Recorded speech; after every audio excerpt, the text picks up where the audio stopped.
भगवान बुद्ध आज हमें अपने वचनों के द्वारा बहुत ही सुंदर उपदेश देते हैं। बुद्ध कहते हैं कि यह संसार के व्यक्ति सुख को संचित कर लेना चाहते हैं। कौन से सुख को संचित कर लेना चाहते हैं?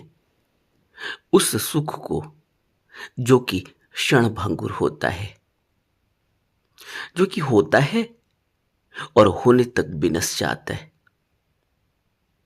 वह होता है क्योंकि इंद्रिय उस सुख का भोग कर रही होती है। क्षण प्रति क्षण वह सुख बदल रहा होता है। लेकिन मूर्ख व्यक्ति इस संसार में सुख को संचित करके रख लेना चाहता है और वह ऐसा कृत्य कर रहा होता है जैसे कि कोई सुबह सुबह की ओस की बूंदों को इकट्ठा करने की कोशिश करे। ओस की बूंदें सुबह सुबह की पहली किरण जब पड़ती है सूरज की तो मोतियों की तरह चमकती है। उन मोतियों की तरह चमकती हुई बूंदों को मूर्ख व्यक्ति इकट्ठा करना चाहता है। वो बर्तन लाता है घर से और एक एक करके पत्तों पर रुकी हुई उन बूंदों को, घास की नोक पर रुकी हुई उन बूंदों को अपने बर्तन में भर लेना चाहता है। उसे लगता है, उसकी कल्पना है कि वो खूब सारे मोती इकट्ठे कर लेगा और फिर उन मोतियों की माला बनाकर पहनेगा। उन मोतियों की मालाओं को बनाकर बाजार में बेचकर और ज्यादा धन कमा लेगा। उसके पास खूब सारे मोती हो जाएंगे। उसका घर परिवार सभी उन मोतियों से सुख भोगेगा। इस कल्पना में वह सुबह सुबह एक बड़े से बर्तन को लाकर ओस की उन बूंदों को जो घास की नोक पर चमक रही हैं उनको भर लेना चाहता है। और जैसे ही वह घास की नोक से उन चमकती हुई बूंदों को अपने बर्तन में रखता है तब तक वह गिर जाती है और वह जिनको मोती समझ रहा था वह पानी की बूंद सब बिखर जाती है। बर्तन में पानी ही पानी हो जाता है। वह मेहनत करता है, सुबह सुबह अपना वक्त लगाता है, घंटों बर्बाद करता है और जहां जहां भी वह उन मोतियों को हिलाता है, अपने बर्तन को नीचे लगाता है, लेकिन बर्तन में मोती नहीं आती, बर्तन में पानी आ जाता है। और पानी भी ऐसा जो कोई काम भी नहीं आता और वो व्यर्थ में ही ऐसे ही अपने घंटों बर्बाद कर देता है। या यूं कहें कि वह अपने जीवन को ऐसे ही ओस की बूंदों को इकट्ठा करने में बर्बाद कर देता है और यहां से खाली हाथ विदा हो जाता है। और यह मूर्खता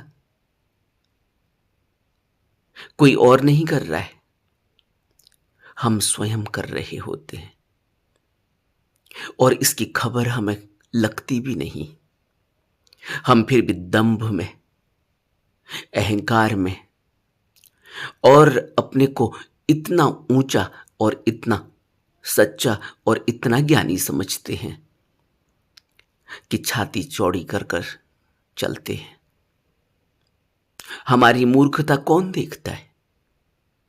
कोई बुद्ध हमारी मूर्खता देखता है, करुणा से भर जाता है।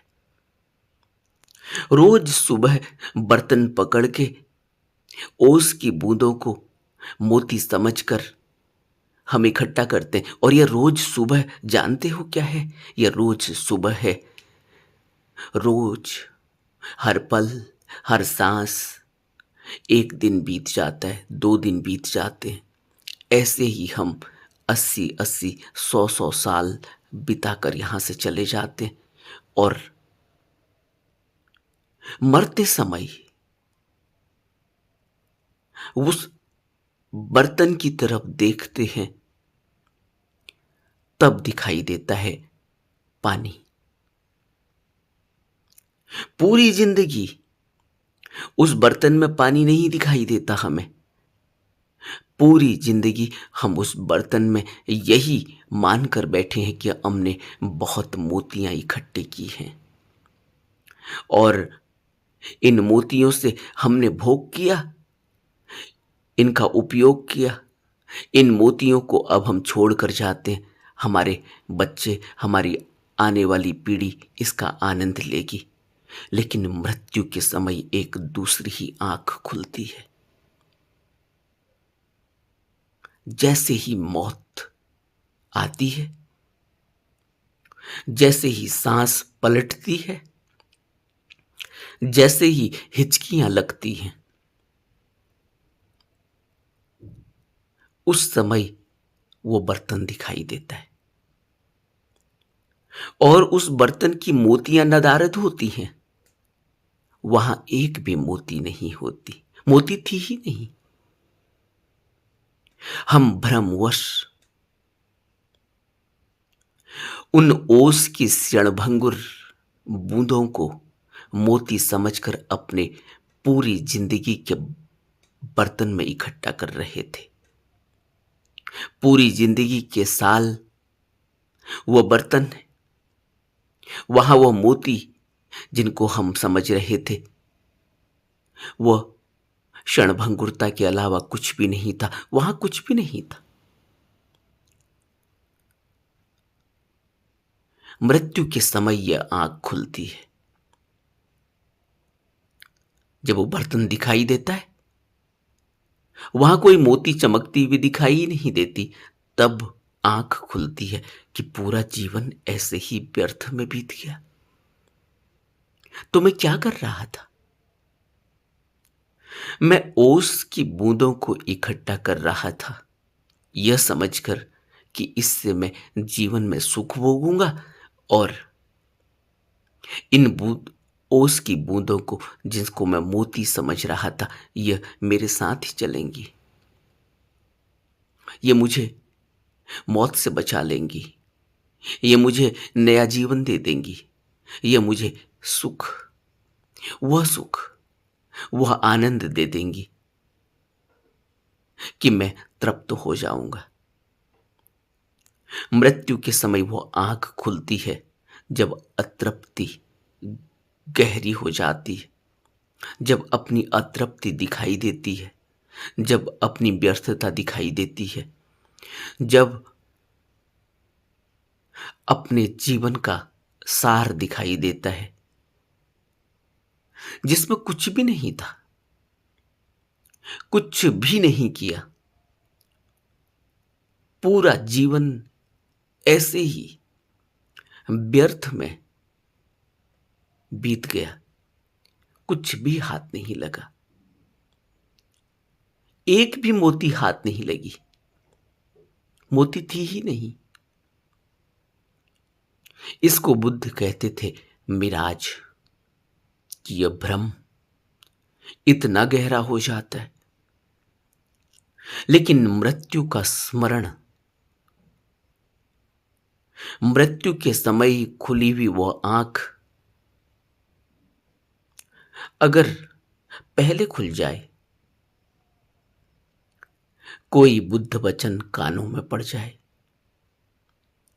किसी सत्पुरुष की आंख हम पर पड़ जाए, उसकी दया दृष्टि हम पर पड़ जाए, उसकी कृपा हम पर पड़ जाए, तो उसकी आँख के प्रताप से, उसकी दिव्य दृष्टि के प्रताप से हमारे अंदर यह सचेतना पैदा हो जाती है कि हम ओस की बूंद देख लेते हैं। मोती देखने का भ्रम चला जाता है। इसलिए तथाता की आवश्यकता है, इसीलिए किसी सतगुरु की आवश्यकता है, किसी बुद्ध पुरुष की आवश्यकता है। काश हम सभी पर उसकी दया दृष्टि पड़ जाए। काश हम जल्दी से जल्दी चेत सकें, शबनम की बूंद को शबनम की बूंद ही देख सकें, शबनम की बूंद को मोती न देख पाए। और यह असफल प्रयास कि अपने बर्तन में इन सब मोतियों को हम इकट्ठा कर लेंगे, संसार में सुख भोगेंगे, यह व्यर्थ की बात हमें दिखाई पड़ जाए। उसकी करुणा, उसकी दया से यह सब होता है। और तब मृत्यु का स्मरण बना रहता है। मृत्यु का स्मरण जगता है, तब ओस की बूंद दिखाई देती है, मोती नहीं दिखाई देती। तब जीवन में सचेतना पैदा होती है, तब जीवन में स्मरण पैदा होता है, तब जीवन में सम्यक स्मृति पैदा होती है, जिसको बुद्ध कहते हैं कि सम्यक स्मृति समाधि के लिए सम्यक स्मृति आवश्यक है। और सम्यक स्मृति का अर्थ होता है कि निरंतर यह याद बनी रहे कि जीवन क्षणभंगुर है, ओस की बूंद की तरह, और इस जीवन को इकट्ठा करके रखना और इस जीवन के सुखों को संचित करके रखने की व्यर्थ की कोशिश करना,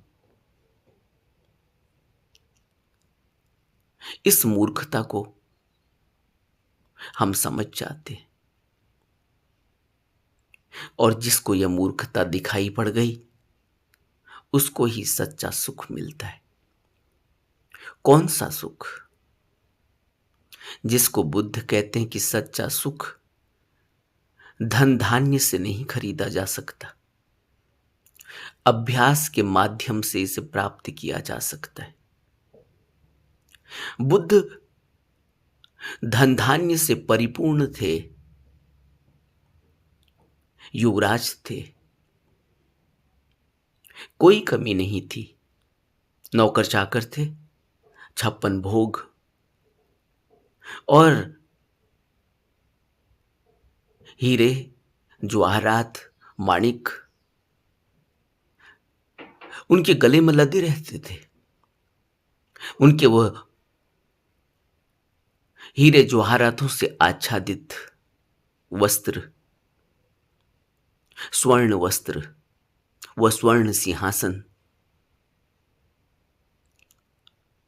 उनको सब व्यर्थ मालूम पड़ा। और तभी उनको सच्चा सुख की तलाश की प्यास जगी, और वह सच्चा सुख बुद्ध ने पाया अभ्यास करके।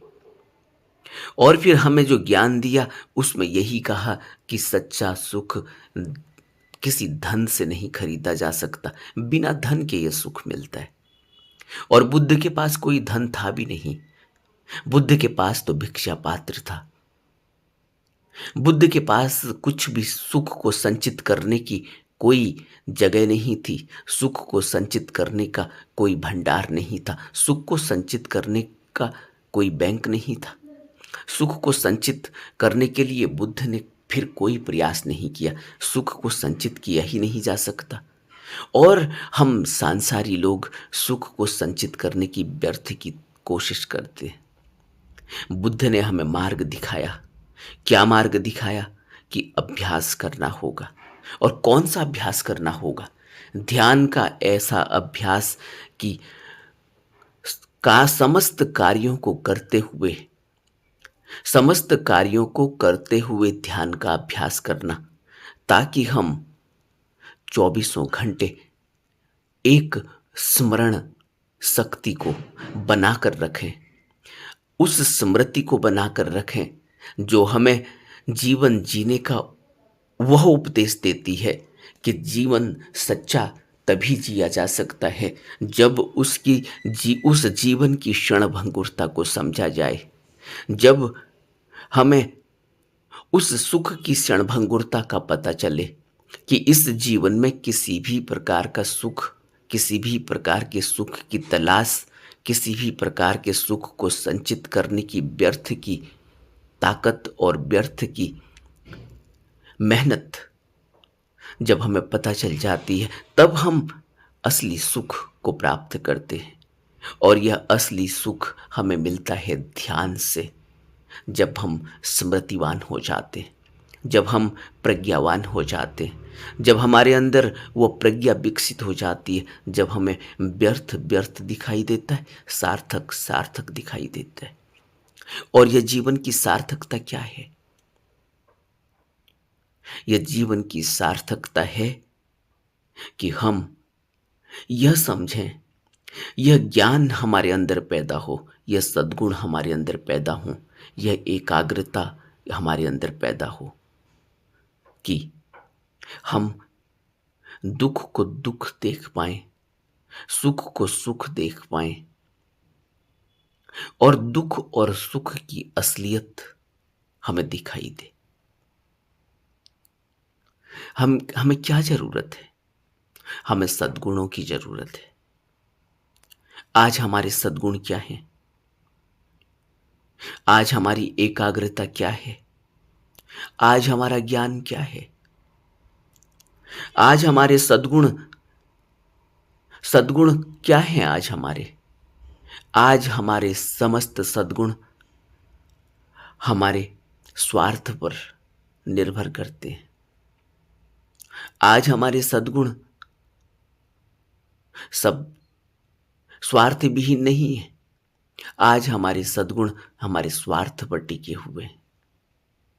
हम सद्गुण तब करते हैं जब हमारा स्वार्थ पूरा होता है, नहीं तो हम दुर्गुण अपने फेंकते हैं, अपने दुर्गुण देते हैं। दुर्गुण और सद्गुण एक ऐसे गुण जिन गुणों का कोई भी संबंध हमारे अपने आत्मभाव से नहीं, जिन गुणों का कोई भी संबंध हमारे स्वार्थ से नहीं, जो हमारा स्वभाव है, जो हमारा धम्म है, वह सद्गुण है। एकाग्रता हमारे अंदर बिल्कुल भी नहीं। हमारी एकाग्रता आज इस बात पर निहित है कि सांसारिक सुखों को कैसे इकट्ठा किया जाए। इस बात पर हमारी एकाग्रता टिकी है, इस बात पर हमारी कंसंट्रेशन टिकी है। और बुद्ध हमें बताते हुए आ रहे हैं कि क्षणभंगुरता वाले इस सुख में यह व्यर्थ का प्रयास करना कि हम इसको इकट्ठा कर लेंगे, यह मूर्खता है। और ज्ञान हमारे पास बिल्कुल भी नहीं। हमारा ज्ञान कैसा है? हमारा ज्ञान ऐसा है कि जो हम सुख के लिए प्रयास करते हैं, वो समस्त प्रयास दुख में बदल जाते हैं। जो हम पाते हैं सुख, वह समस्त सुख कुछ ही समय में दुख में तब्दील हो जाते हैं। ऐसा हमारा ज्ञान है। और हम ऐसा दुख फेंकते हैं संसार में। हम उस दुख को खुद ही नहीं भोगते, हम उस दुख को पूरे संसार में, समाज में, समस्त लोगों में उड़ेल देते हैं। आप देखो, एक व्यक्ति की नासमझी से, जो कि मुल्क का राजा है, उसकी नासमझी, उसकी उसके अहंकार, उसके आत्मभाव, उसके मैं और मेरी की वजह से लाखों प्राणियों पर फर्क पड़ता है। वो आहत हो जाते हैं, लाखों लोगों की मौत हो जाती है। और इस पर्यावरण में क्या प्रभाव पड़ता है? एक व्यक्ति की नासमझी, एक व्यक्ति के अहंकार की वजह से, जब वो मुल्क का राजा युद्ध की घोषणा कर देता है। और किस लिए? सिर्फ अपनी बात को, अपनी अपने अहंकार को ऊंचा करने के लिए, अपनी बात को मनवाने के लिए, अपनी इच्छाओं वासनाओं को पूरा करने के लिए। और उसका दुख इस पूरे पर्यावरण को, इस पूरी मानव जाति को, इस प्राकृतिक समस्त प्रकृति समस्त प्रकृति में प्राणियों पर प्रभाव पड़ता है।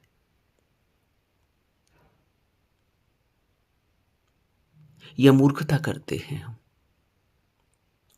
और इस मूर्खता को स्वीकार भी नहीं करते, क्योंकि वो आंख ही नहीं है देखने की।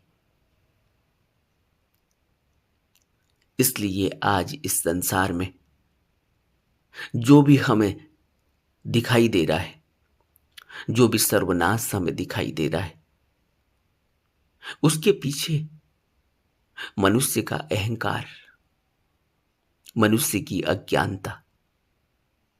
लेकिन अज्ञानता किसी को दिखाई देती है? हम उसे बड़ा ज्ञानी कहते हैं। लाखों लोग उसके पीछे चल रहे जो उसे ज्ञानी कहते हैं, और लाखों लोग उसे अज्ञानी कहते हैं। लेकिन वह ऐसा कर ही देता है जो उसके अहंकार को अच्छा लगता है, और उसका प्रभाव हम सबको भुगतना होता है।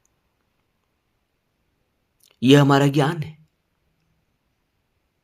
यह बाहर से बटोरा हुआ ज्ञान, यह एक बटन को दबाकर प्राप्त किया हुआ ज्ञान, जिसकी कोई भी असलियत और हकीकत नहीं। उस ज्ञान को प्राप्त करके हम यह समझ रहे हैं कि हम बुद्धत्व को उपलब्ध हो जाएंगे, हमें बुद्धत्व की प्राप्ति हो जाएगी, हमें निर्वाण मिल जाएगा, मोक्ष मिल जाएगा।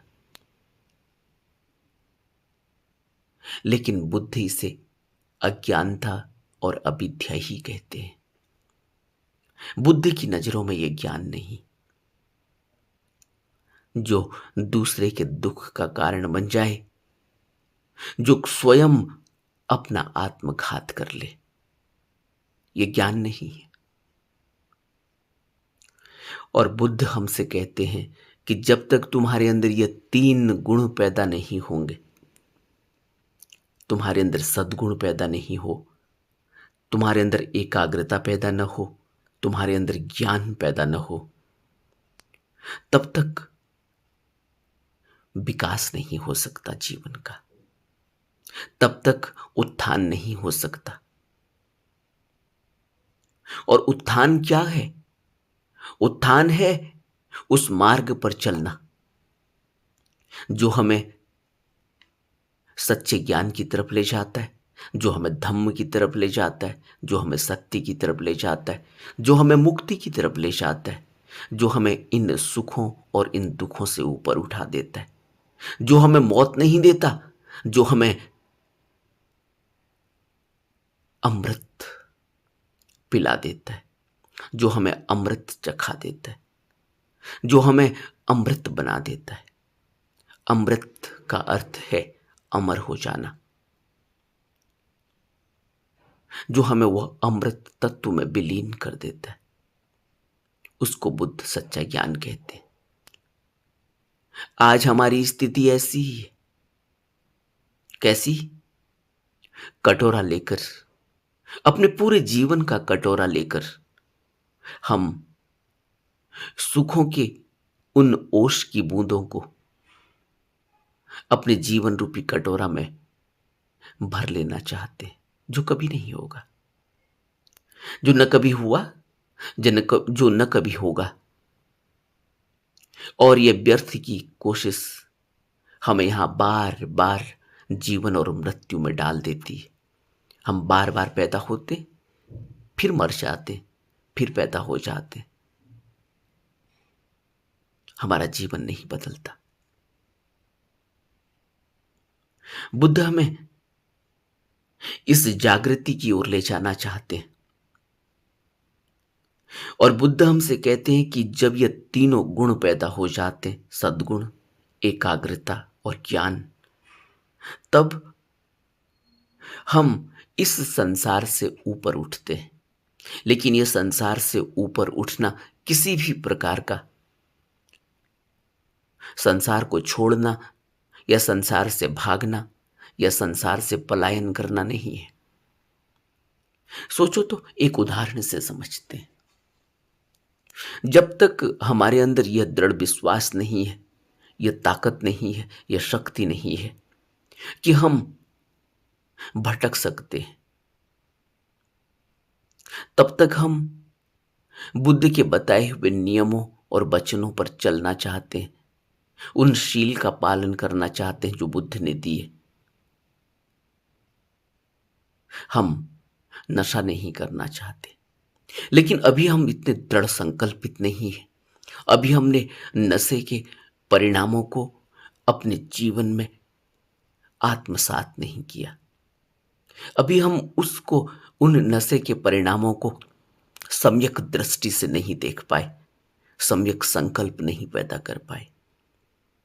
तो यह संभावना है कि हम अगर नशे करने वाले लोगों के बीच में रहेंगे तो किसी दिन वो नशे की लत हमें भी लग जाएगी। लेकिन जब हमारे अंदर सम्यक दृष्टि पैदा हो जाए, जब हमारे अंदर सम्यक संकल्प पैदा हो जाए, तो फिर चाहे हम नशे करने वाले लोगों के बीच में रहें, हमारे अंदर रत्ती भर भी प्रभाव नहीं पड़ता। फिर हम उन नशा करने वाले लोगों के से नफरत नहीं करते, बल्कि करुणा और दया से भर जाते और यह प्रयास करते हैं कि यह भी इस रास्ते को छोड़कर धम्म का रास्ता चुने, सत्य का रास्ता चुने, शील का पालन करें।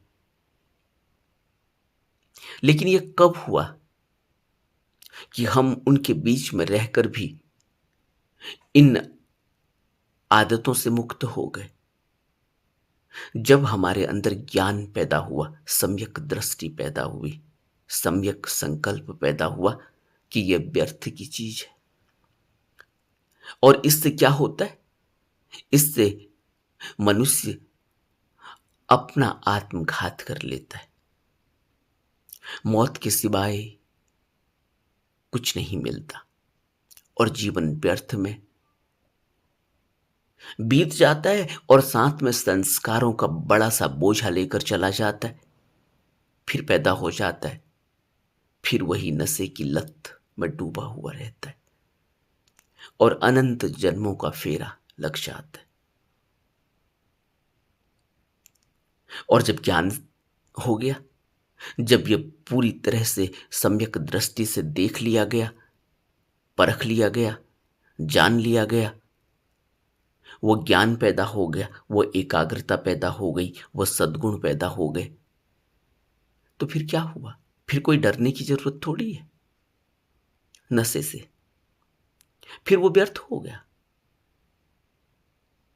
फिर कोई नशे को देख के भागने की थोड़ी जरूरत है।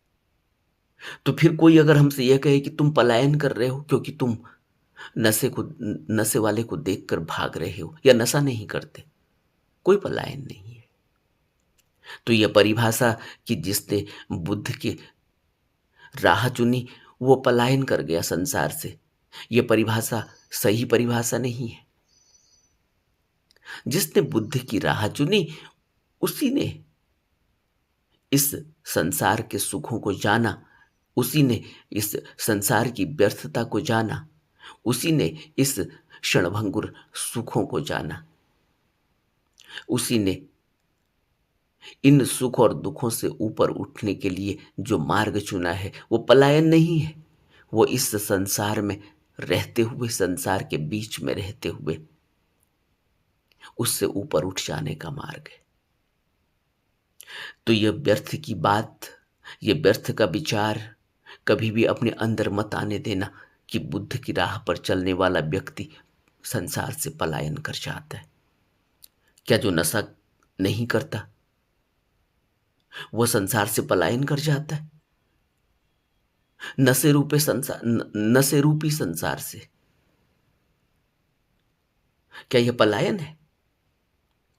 क्या जो नशा नहीं करता, जो शराब नहीं पीता, जो सिगरेट नहीं पीता, जो मांस नहीं खाता, वो लोगों के बीच में रहते हुए भी यह काम नहीं करता, तो क्या वो पलायन कर रहा है? हमें परिभाषा को बदलना होगा, हमें समझना होगा। आज बुद्ध हमें जो वचन दे रहे हैं वो बड़े गूढ़, बड़े रहस्यमयी और इस संसार में आंख खोल देने वाले हैं। इनको बहुत गहरे में अपने अंदर चिंतन में लाने दो, चिंतन में आ जाने दो, इनका चिंतन करो। एक दिन जरूर ऐसी स्थिति पैदा होगी जब हम भी, हमारे अंदर वह विरह, वह तड़प पैदा होगी जब हम भी अभ्यास की तरफ बढ़ेंगे। और अभ्यास क्या करना है? अभ्यास करना है सम्यक स्मृति जगाने का। अभ्यास करना है अपने अंदर सद्गुणों को विकसित करने का। अभ्यास करना है अपने अंदर वह प्रकाश, वह ज्ञान रूपी प्रकाश को पैदा करने का, जिसके बाद समस्त अज्ञानता का अंधेरा दूर हो जाता है, जिसके बाद अविद्या नहीं रहती, जिसके बाद इस शरीर की संवेदनाओं का पता चलता है, जिसके बाद इस शरीर की, इस मन की हकीकत का पता चलता है, जिसके बाद समस्त भ्रम टूट जाते हैं और धम्म का उदय होता है। वह धम्म की रोशनी जो फिर पूरे संसार को प्रकाशित करती है। जो भी राह में मिला, जिस पर भी दृष्टि पड़ी, जिस पर भी वाणी का असर हुआ, वाणी निकली, वो असरकारक होगी, वो जीवन बदल देती है। इसीलिए तो बुद्ध जिस राह से गुजरते हैं, उनकी दृष्टि, उनकी वो आबो हवा उस समस्त रास्ते को बदल देती है, उस समस्त पर्यावरण को बदल देती है, उस समस्त प्राणियों पर प्रभाव डालती है। जहां जहां भी उनकी दृष्टि पड़ती है, जहां जहां भी उनके पग पड़ते हैं। इसीलिए तो कहा गया कि जब बुद्ध का कोई पग धरती पर पड़ता है तो वह धरती भी गौरवान्वित महसूस करती है। इतना प्रभाव है बुद्धों का, गुरुओं का।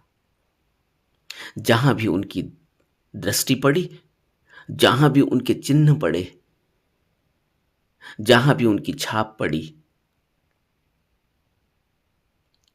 वहीं सब कुछ बदल जाता है, सब कुछ धम्ममय हो जाता है। नमो बुद्धाय।